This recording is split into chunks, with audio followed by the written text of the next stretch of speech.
Look, the order was 40 Hawks footy jumpers by tomorrow, or the deal is off. Oh, sorry, team. It's going to be another all-nighter, or Old Man Crawford's going to have our guts for garters. Oh. Break out the old mustard and brown yarn.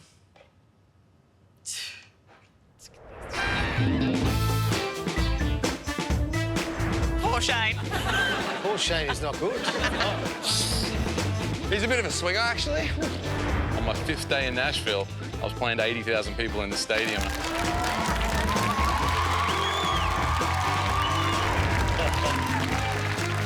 Welcome to the House of Wellness. Look, it's his first day. He's pretty nervous. Let's make him feel welcome. Shane Crawford. Thank you, Melissa Doyle. I'm just here to help the team in any way that works. So glad. Well, in that case, we have an opening in Worldwide Wellness for a sports reporter. So maybe if you're keen, you're up. Sign me up. Love it. Lock me in. Thank you very much. You're locked in. First, let's lock in and say hi to Yvie Jones and Dr Ahmed Kazmi. Hello, guys. How are you?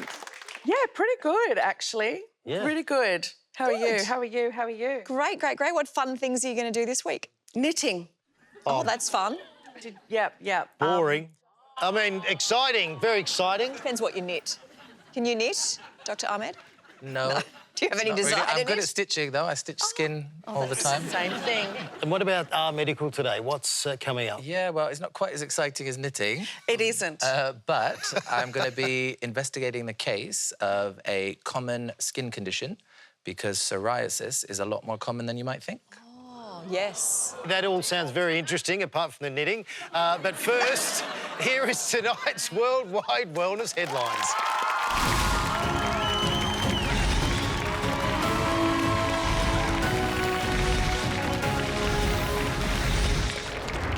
Well, here is your weekly wrap of rigorously researched handy headlines with me, Mel. OK, that's enough. Amazing alliteration. Let's start with some great news, because it turns out that for some of us, a bit of doof-doof is good. That's right, brand new research from the University of Leeds has found that for women over 40, letting your hair down at dance music events can have significant health benefits. Move over workout, hello, twerk out. To get these rave results, researchers surveyed female clubbers aged 40 all the way up to 65, which is still pretty young. Side note, I want to meet those legends. These women reported a wide range of benefits, from community connection and stress relief to the D-floor, providing them with hours-long high-intensity workouts. Unsurprisingly, many women felt the break-in routine and feeling of escape was a big reason behind the mental health boost. Yep, that's just what my kids would want to see at their first rave. Mum doing the robot. I also feel like the survey results would be wildly different from 1 a.m. on the dance floor to 10 a.m. the next morning, picking the kids up from swimming, but anyway, you can only find out one way. When it comes to our health, diet is so important. So if you're looking for a lean protein-packed treat that's sustainable and better for you than red meat, you can't go past Mexico's Escamoles. While the name wouldn't look out of place on a Guzman y Gomez menu, Escamoles are in fact the larvae of the appetisingly named farty ant. Despite this, the bougie superfood is actually gaining in popularity outside of its native Mexico. This is probably helped by its branding as the, quote, caviar of the desert, and not by the reviews mentioning its nutty taste and cottage cheese mouthfeel. I reckon Tabasco sauce was actually invented to mask that flavour. Plus, they are so super expensive that will also probably leave a bad taste in your mouth. But it is time now for sport. Drum roll for my sports presenter, Mr. Shane Crawford. Thank you, Mel. If you want a full-body workout that mixes your fear of heights with your fear of public humiliation, get some Dutch courage and head to the Netherlands, because you can't top the pole-pumping excitement of canal jumping. Up you go, climb that bloody pole.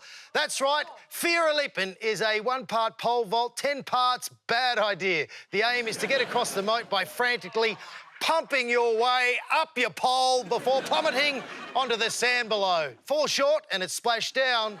The hardest part is getting the sand out of your nooks and crannies. Oh. How good is that? Smack. That's all we got time for in sport. Back to you, Mel. That was well played, Wellness.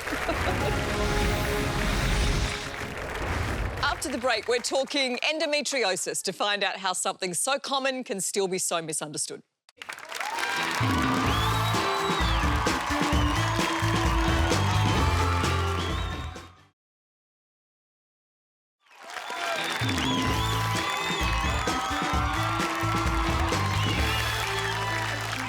Endometriosis affects 1 in 7 Australian women, but despite it being so common, many wait years for a diagnosis or are dismissed and told their pain is normal.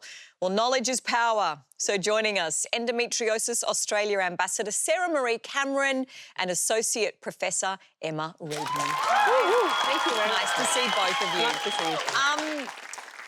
Emma, if I can start with you to give us then an overview of what actually is endometriosis. Well, it's where the lining of the uterus grows outside the uterus, where it shouldn't be. It could be anywhere in the pelvis, mostly in the pelvis. It can be elsewhere, but mostly in the pelvis. So it must be really hard to detect that. Well, that's the problem. They're little dots, and that's why it's really hard to pick up. Sarah Marie, firstly, I love your radio show. Oh, it's great to be seated with the family. Thank you for having me here. When did you realise something wasn't right? It was when I was actually living overseas, which is not a great place to be when you're discovering that maybe you've got some medical issues, because we're so fortunate to have a really fantastic medical system here. And I was actually living in Canada at the time and often found myself in hospital. And the first time that I ever heard the word endometriosis was when a doctor in the emergency department at the hospital said to me, "I think you might have it. We're going through your history of admissions here at the hospital and you're definitely showing signs." Up until that point, I thought things like a painful cycle were completely normal and I was really struggling. And so it was actually the reason why I flew back to Australia. So they suggested that I needed to come home and get diagnosed. But as we know, that's not the easiest thing to do. So it was a bit of a journey to get there. But how do you know when it's painful and when it's beyond what is a regular period pain? Well, you should be able to get on with your life when you get your period. Like, you should be able to go to school, go to work, play with your kids, be in your family, be with your friends. And if you can't, honestly, you have to get it checked out. We obviously don't really have any understanding.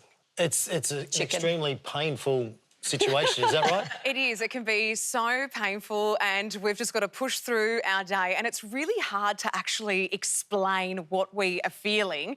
So I wondered if you wouldn't mind just putting yourself in our shoes for a moment. We've got a TENS machine here which can help replicate some of the cramps that we may experience at any given time. You take that end. Where do I have to put this?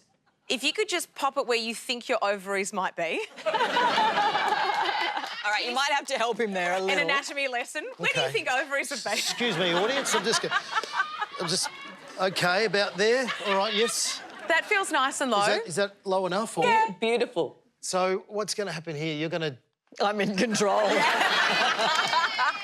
OK, this is a number 5. OK. This is sort of a fairly regular discomfort that a woman might experience once a month. Really? Like this? Yeah. Yes. Let's get you up to... This is probably... Why are you in control of this? I think Sarah Marie... Oh. It may be worse if I was in That's control. closer to 7, so this is now getting into endometriosis territory. OK. It feels like I've got ants crawling around everywhere. It feels very uncomfortable.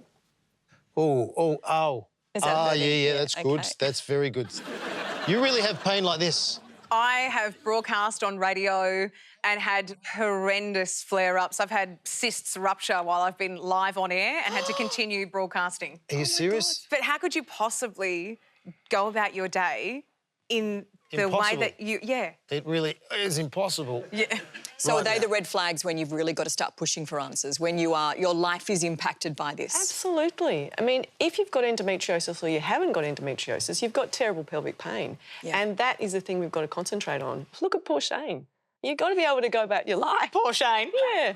Poor Shane is not good. No. So what does it take on average for people to be diagnosed? I mean, I've heard years in some cases. That's right, 3 to 7 years, essentially, which is a really long time. Just bear with me 1 second. I can hear some heavy breathing. Are you OK? Do you want me to turn it off? It's really... No, I can turn it up, down. really. Come No, on. I'm going to Turn turn it it down. up. No, come on, Really? turn it up. Yep, really. I actually had it on pretty high. Yeah, I'll see. Okay. Keep going. This is quite good.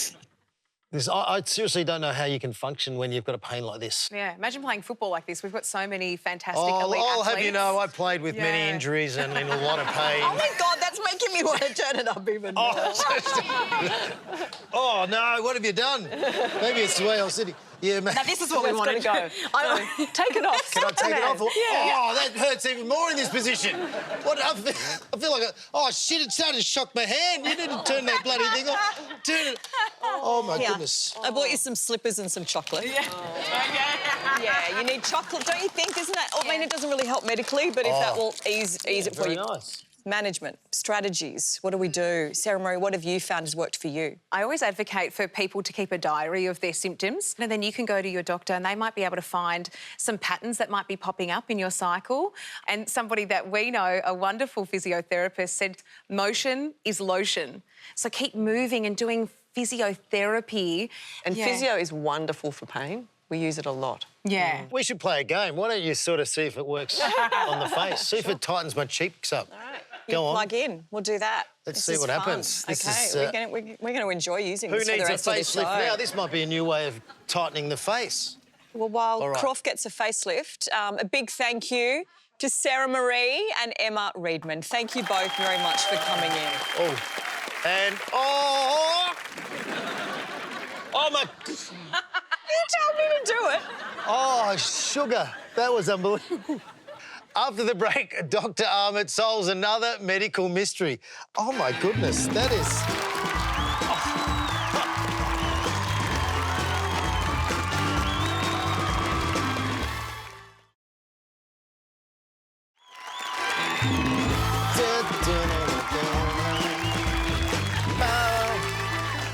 Well, he is here, our resident Dr. Ahmed Kazmi with our medical. Thank you. Thanks. Hi. What is happening today, Doctor? So this week I'm talking about psoriasis, which I think I've learned from my experience most people have heard of, but most people don't actually have the correct understanding. So to start, then, what actually is it? So yes, psoriasis is a really common skin condition that presents with red scaly skin. And it's actually a genetic condition where you'll have the gene your whole life, but then something will occur that turns on the gene and you actually end up having the disease. And we know that white cells in the body stop recognizing skin cells as being self, and they attack them. And then, unfortunately, in response to that attack, you end up producing skin at a much faster rate than you should. How common and who gets it? Psoriasis is super common, and it's between 1% and 5% of the population. And it can affect anyone, so male or female, and at any life phase.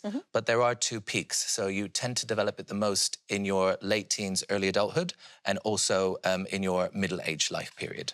Oh, there you go. That's How a do we bit get a rough. diagnosis? Can I have Dr. Yvie out, please? Oh, Dr. Yvie? Surely not. Cue the crime board. Thanks, Dr. Nice Yvie. job. You're welcome. Thank you. OK, my friends, so it is time indeed for me to play detective again and crack the case of the big red itch. Ooh. OK? Let's start off our crime at the scene of the crime. And not to alarm you, but there are multiple crime scenes, OK? So this rash can be seen lurking around most commonly the outside part of the elbow, called the extensor elbow, the front of the knees, called the extensor knee.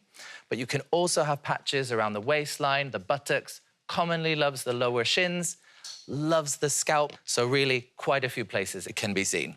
Moving on now to our crime itself. Ooh. Thank you. Here we see, as I would describe in my clinic, erythematous, sharply demarcated, hyperkeratotic, extensor surface, plaques and patches. But good news, my friends, is that this case is far from going cold because Constable Crawford from the Skin Crimes Unit has got some witness statements. Hello, Detective. Constable Crawford here. I'm here to help you out. Witness A. This perp always attacks in the same places and on the same person. And Oh, no. what the constable means by that is, although the rash can occur anywhere, so you might have some people where it's on the elbows or on the fronts of the knees or just the scalp. For that patient, it tends to only come in those same places. That's correct. Keep That is going. correct. He's got a thick and scaly appearance. And boy, Does he love the scalp?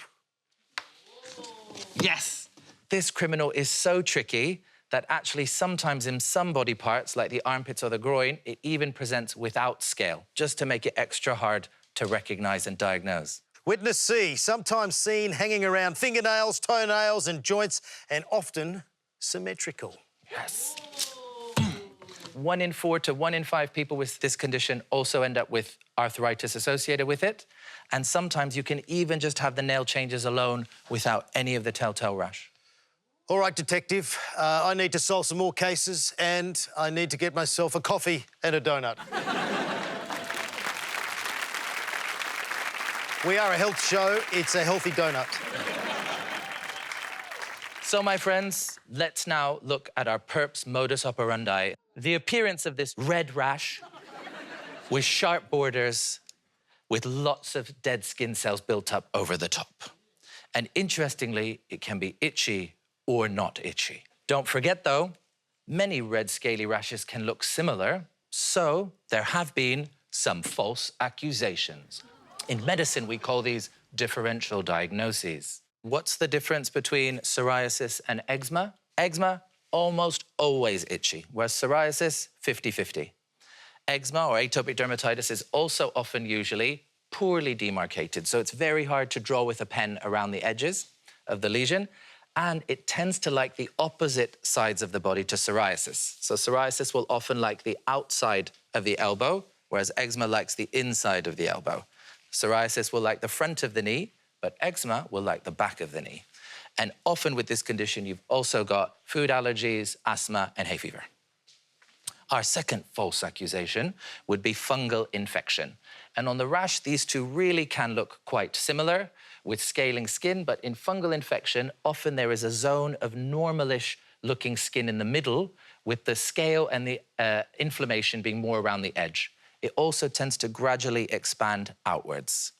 And from a nail point of view, fungal infections love the toenails and rarely affect the hand fingernails, whereas psoriasis doesn't discriminate and usually loves hands and feet. And when you piece together all of this evidence, all paths lead to one prime suspect. Oh! Psoriasis, also called psoriasis vulgaris. Unfortunately, we can't lock away this criminal mastermind forever. He's too well connected. But we can treat him so his criminal empire doesn't flourish, all right? Meaning it is indeed time for sentencing. And the good news, my friends, is that there are lots of treatment options for you. We've got topical agents, so creams, gels, lotions. We've got oral tablets, we've got injections. Of course, lifestyle changes, healthy diet, reducing alcohol and smoking. And of course, our good old favorite, stress reduction. And if it doesn't improve, see a doctor. And as they say, that is case closed. It's closed. We solved it. Yes. As a team. I've got a couple final thoughts I'd like to wrap up with. So one of them is that psoriasis does unfortunately live in the same gene family as a lot of other common conditions, particularly those that predispose to cardiovascular risk. So if you've got psoriasis, you're much more likely to have high blood pressure, high cholesterol, diabetes. And so even if your psoriasis is mild, it's not bothering you, I would still probably use it as a reminder, as a prompt to see a doctor to make sure things like your blood pressure check, cholesterol check are all up to date. Please thank our Dr Ahmed Kazmi. Thank you. Now, up next, do not go anywhere because I am trying parkour. What does that mean? I'm going to climb a wall.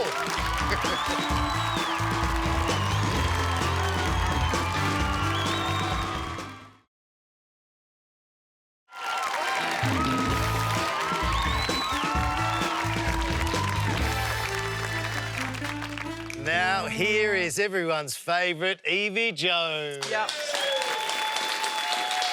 I feel like this is a redundant question, but what are we doing this week? Well, a little bit of knitting. I have joined a knitting club. It's enjoying a resurgence, Yes. the old knitting. Like, it used to be a big... I mean, it's been around forever, let's face it.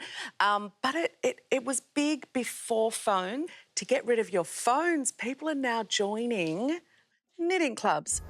May I join you? Of course. I'm here for a yarn and a yarn. Lovely. Wow, this looks lovely. I do know how to knit, but I don't know how to cast on or cast off, so I just like knit really long scarves. But that's something that you could probably teach me tonight. Yeah, absolutely. We could do some casting on. That would be wonderful. So how did this little knitting club start? So I went to Norway last year. Knitting's a huge part of Scandi culture. So you'll see cafes where people meet up and just knit together. And I couldn't really find anything when I came back home, and I figured I could actually just start that myself. What are the benefits of knitting? So it has been linked to decreased risk of dementia, which is really big. Yeah. I think we're seeing more of that because we're spending so much time on screens as well. It's creative, it's slow, it's mindful. I find it really great for my mental health. I also really like knitting from a sustainable perspective. I think it's really important that we try to divert stuff from landfill, so making your own clothes. We could do some casting on. It can be a bit intimidating, but it's also really simple. So you got your needle in your right hand and then the thread in the left. Yep. Then you're putting it over your finger and then you twist to make a loop and then you put it on. That's it? That's it. I can do that. Okay, you ready? Yeah. In my left hand, twist. Oh, I did it! Did it.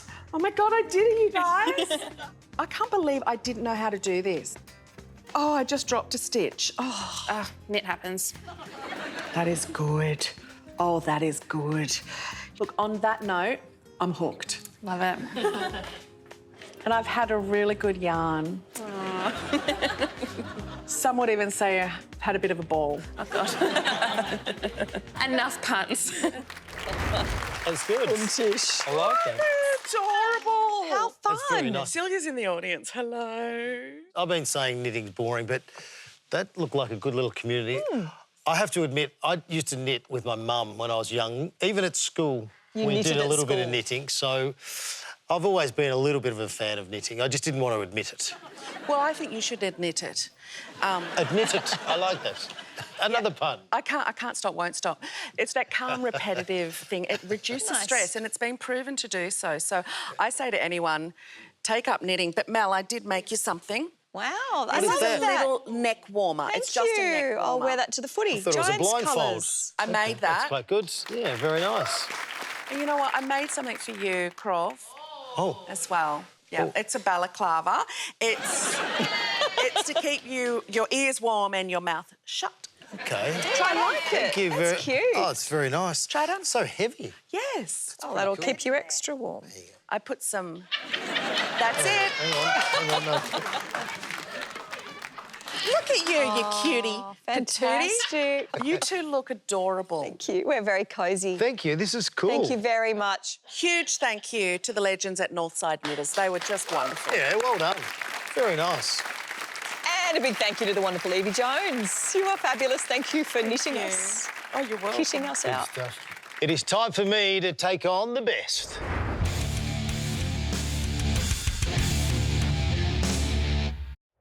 Jumping over fences, sprinting down flights of stairs, diving over balconies. No, it's not Melissa Doyle running late for Oprah's private jet. Their moves is see parkour and free running champs like Dom Di Tommaso busting out.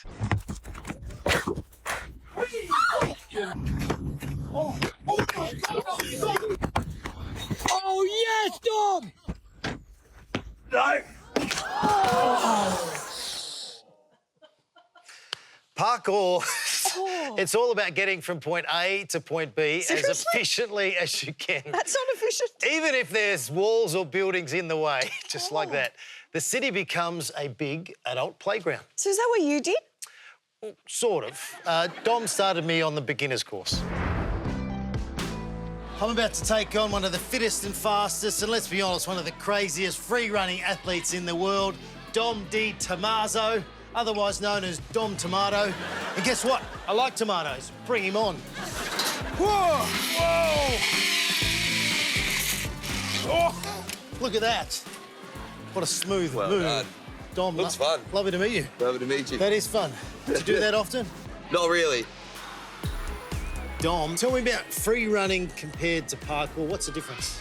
Parkour is like the umbrella term for all of the movement disciplines. Free running is like the style aspect of parkour. It focuses a little bit more on the self-expression and the freestyle element of parkour. So when did you know that you wanted to be a free runner? I think the real click for me was when I saw it on YouTube. I saw a parkour video and I was like, oh my gosh, you can just go and do that. And I was instantly drawn to it. And so I was 15 years old at that point, and then I've basically done it every day of my life that my body will allow me since. So how long's it taken you to perfect a lot of the stuff? Well, I'm on year 19 of training, and I would say it's still quite away from perfection on a lot of things. It's a never-ending process. One thing I have perfected is the parkour roll and landing technique. Okay. When's the last time you had a roll? I had a sausage roll about half an hour ago, actually. It was really nice. No. One of my favourite things to do is to help me with the roll. I'll do a front flip into the roll to make sure my momentum's already going.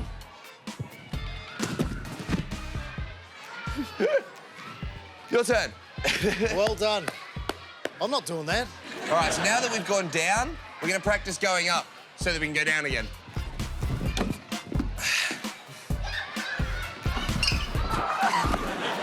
No knees, no knees. Ah. All right, this is when I really come into my own. It's race time. Ooh. So you've shown me the course. You do it your own style. That's being a free runner. Yep, picking your route. And the fastest time wins. Deal. Deal. Let's do it. All right.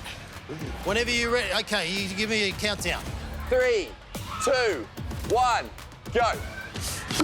Boom, up and over. Coming around. Into the swing, let's go. Wall run. Yes, does it beautifully. Oh, that's a bit high. Oh, for the roll. Oh, lost some time on the roll. He's a bit of a swinger, actually.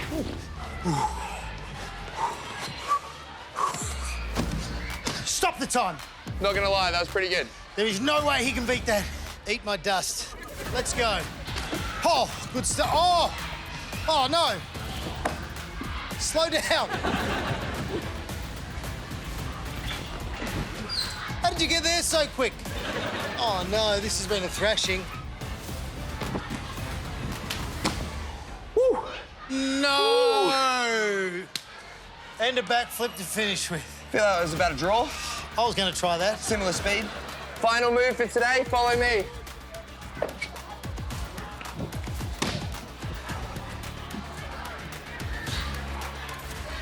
You win, you win. You win, I'm out of here. Take it easy, mate. How'd you do that? That was a lot of fun. And Dom joins the show. Dom, well done. That was awesome. Oh, thanks for having us. That was a really good time, mate. You did well. Oh, they all say that. I did well, we normally but I'm judge him on a win or a loss. So what do you think? I think he did OK, actually. If we're grading to a pass-fail, it's definitely a pass, considering his advanced years of athletic training.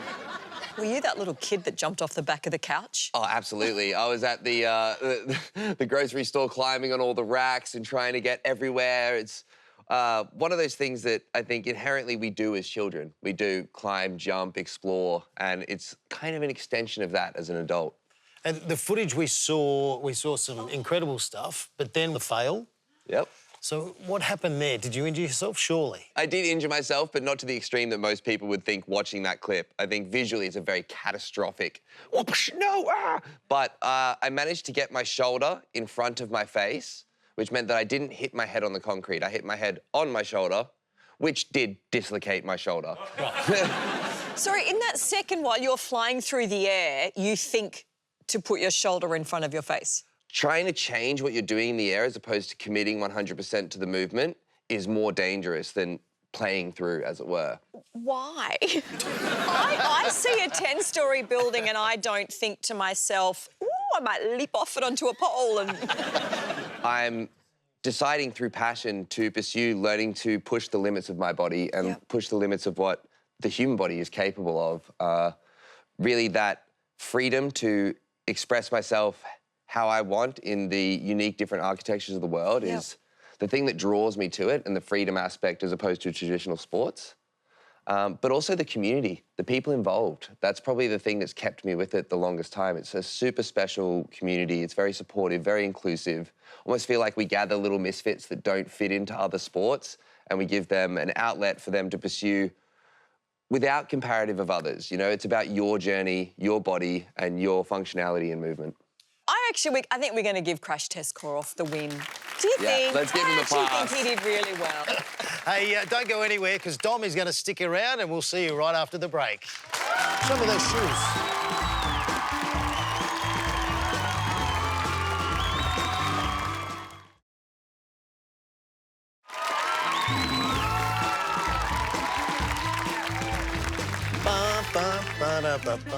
Well, you've just seen him leaping from tall buildings and going hell for leather against Crawford, but a family history of breast cancer led Dom to a discovery that he couldn't outrun. So to shine a light on a health issue that is often overlooked, please welcome back Dom Di Tommaso and National Breast Cancer Foundation CEO, Dr Cleola Anderiesz. Hello and welcome. Dom, I feel like this is quite the change of subject, given we were just talking about you leaping off 10-storey buildings. Can you tell us about your experience with breast cancer?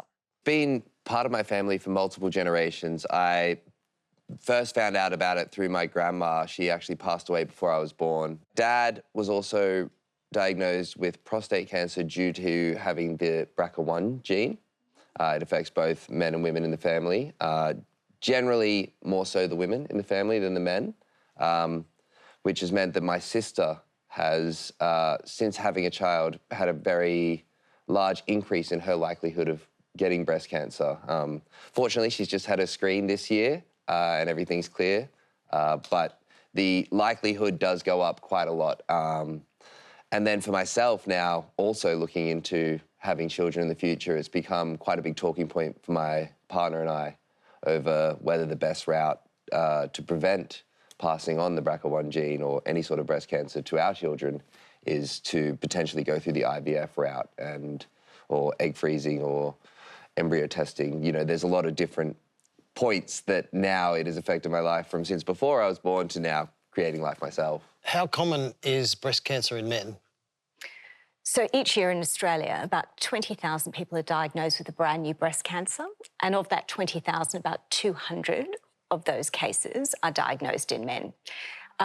Broadly, we know that breast cancer affects about 1 in 600 men in Australia. The BRCA gene. Can you explain, because not everybody has that, is that right? Well, we all have BRCA genes, and the gene itself plays a really important role in preventing damage to your cells. When those genes become mutated, then they can't play their function quite as well. And about 30 years ago, through research, it was discovered that mutations or errors in these genes increase your risk of breast cancer. And these are the BRCA1 and BRCA2 genes. We now know that errors in those genes actually increase your risk of breast cancer, ovarian cancer, prostate cancer, and pancreatic cancer. What about the advice you would give someone if they're worried about carrying it? You know, moving forward? Do they need to worry all the time? How can they sort of move forward without that pressure? If someone's concerned about their risk of carrying an inherited mutation in one of their genes, they should go and speak to their GP. Their GP can then refer them to a familial cancer centre, and there's familial cancer centres in each state and territory. And then in those familial cancer centres, you can have your gene testing done to identify whether or not you may carry a mutation in a gene. And how do men check for breast cancer? I assume it's not a mammogram, is that correct, or no?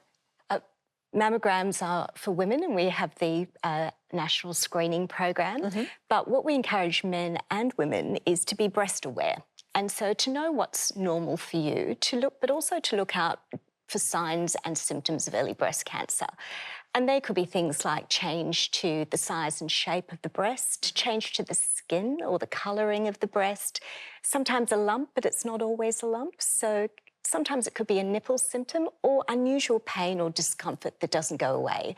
And if you had any of those symptoms, you should see your GP to have that investigated. I guess it's just not something we associate enough with men, do we? Yeah, absolutely. I think it's something that does happen, but is constantly kind of swept under the rug comparatively to the numbers that are in the female breast cancer world. And that, for me, is something I'm really keen on bringing to the forefront, is more attention to the men that are affected by this. It's really, really important. and we need to talk about it a lot more. Before you go, Cleola, we would like you to do a backflip just like Dom. No, Just one. Yeah. Just one. No, thank you so much for coming in and sharing it. And thanks for telling us about your story. Let's put your hands together for Dom and Cleola. Well, to bring us home after the break, we've got Aussie country music sensation Morgan Evans. Yeah!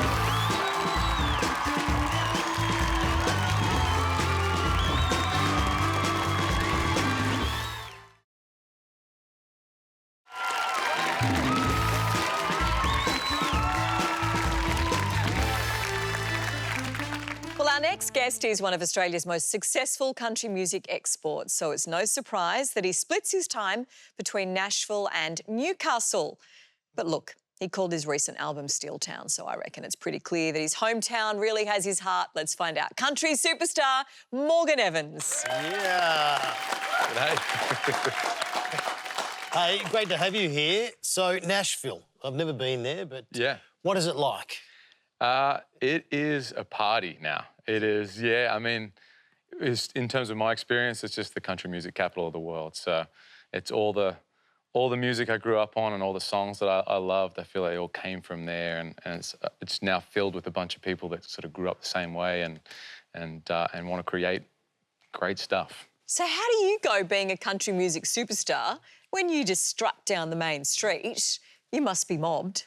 My first trip there was actually kind of insane. I went over there after winning this competition called the Road to Tamworth in 2007, which is a long time ago now.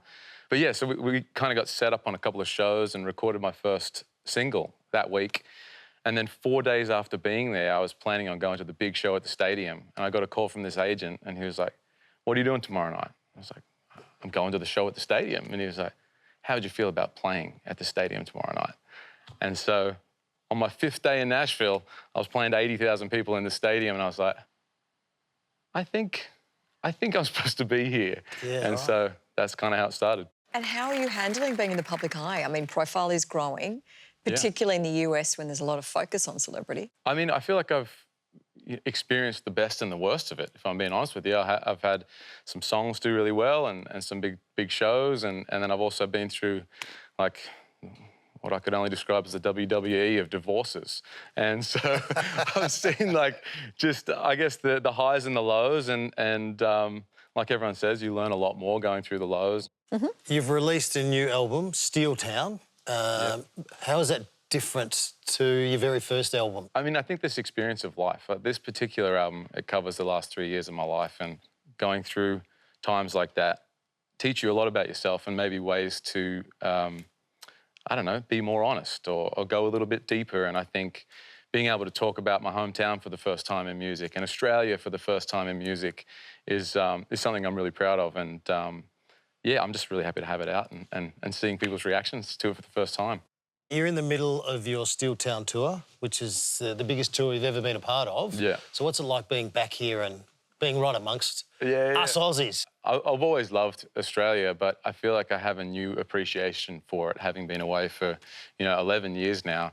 And we travel a lot around America. I truly feel now when I come back to Australia, they're all hometown shows. I've never had this much fun doing it, so really grateful. You're going to sing us a song tonight off the new album, Letting You Go. Yeah. Can you tell us about it? This whole album kind of feels like a release, and I feel like if it was to be encapsulated in one song, it'd be this one.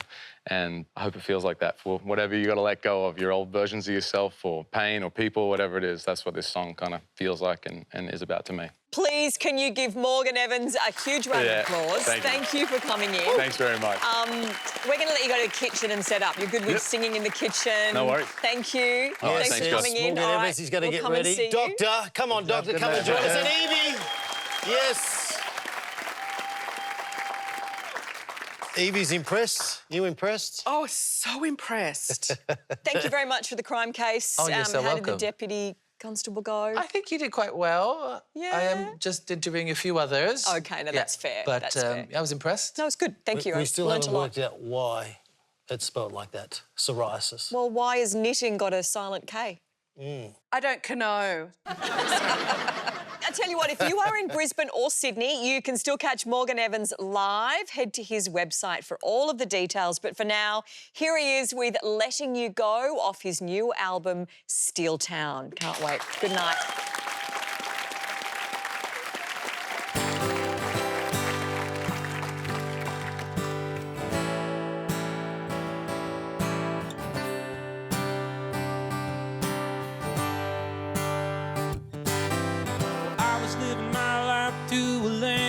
Keeping it real, playing pretend, thinking all my demons were my friends.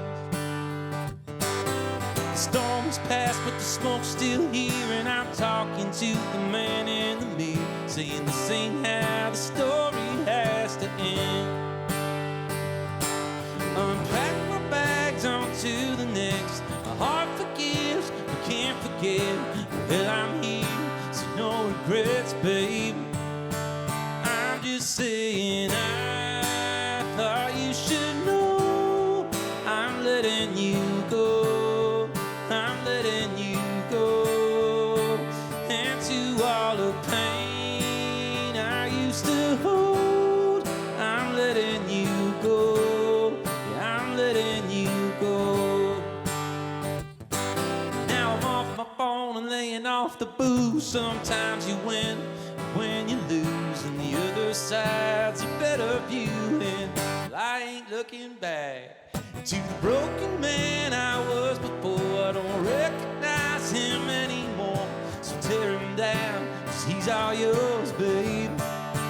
I'm just saying, I thought you should know I'm letting you go, I'm letting you go.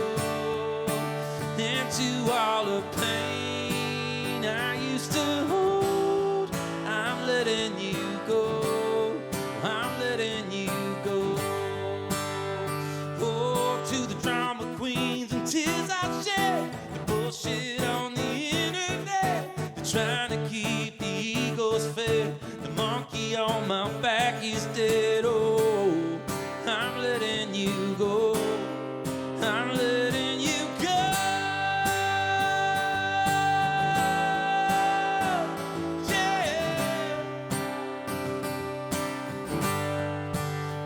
Just saying, I thought you should know I'm letting you go, yeah, I'm letting you go. And to all the pain I used to hold, I'm letting you go, yeah, I'll let you go. Thank you very much. Thank you, man. Thank you. Thanks very much. Outstanding. Cheers. So good. Thank you.